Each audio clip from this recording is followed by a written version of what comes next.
घरात गणपती या चित्रपटाने 7 दिवस 1 आठवडा थिएटर्समध्ये पूर्ण केलेला आहे. तर पहिल्या आठवड्याची कमाई या चित्रपटाची आपण या व्हिडिओमध्ये पाहूयात. तर हा चित्रपट जो आहे, याची कमाई दिवसेंदिवस खूप चांगली होत आहे मराठी बॉक्स ऑफिसवरती. पहिल्या आठवड्यानंतरही या मूव्हीला दुसऱ्या आठवड्यामध्येही महाराष्ट्रामध्ये स्क्रीन्स ज्या आहेत त्या भेटलेल्या आहेत.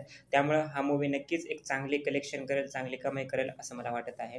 तर पहिल्या 6 दिवसांची जर नेट कमाई सांगायला गेलं, तर ₹1,58,00,000 या चित्रपटाने 6 दिवसामध्ये जे आहे ते कमवले होते नेटमध्ये. 7व्या दिवशी या चित्रपटाने जवळपास ₹15,00,000चा गल्ला जे आहे मराठी बॉक्स ऑफिसवरती जमवला आणि टोटल 7 दिवसांची नेट कमाई म्हणजे महाराष्ट्रामधील टोटल नेट कमाई जी आहे एकूण झालेली आहे ₹1,73,00,000 आणि हाच आकडा टोटल जर वर्ल्ड वाईडवरती सांगायला गेला, तर total world wide gross collection या चित्रपटाचं ₹1,94,00,000 झालेलं आहे. म्हणजे जवळपास ₹2,00,00,000 धरा तुम्ही. तर या चित्रपटाने पहिल्या आठवड्यामध्ये जवळपास ₹2,00,00,000 वर्ल्ड वाईड ग्रॉस कलेक्शन केलेलं आहे. त्यामुळं हा मूव्ही फ्लॉप तरी होणार नाही याचे चान्सेस जे आहेत आता दिसत आहेत.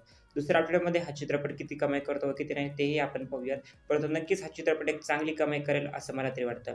तुमच्या मते हा मूव्ही जो आहे घरात गणपती या चित्रपटाचं फायनल कलेक्शन किती असेल नक्की मला कमेंट सेक्शनमध्ये सांगा.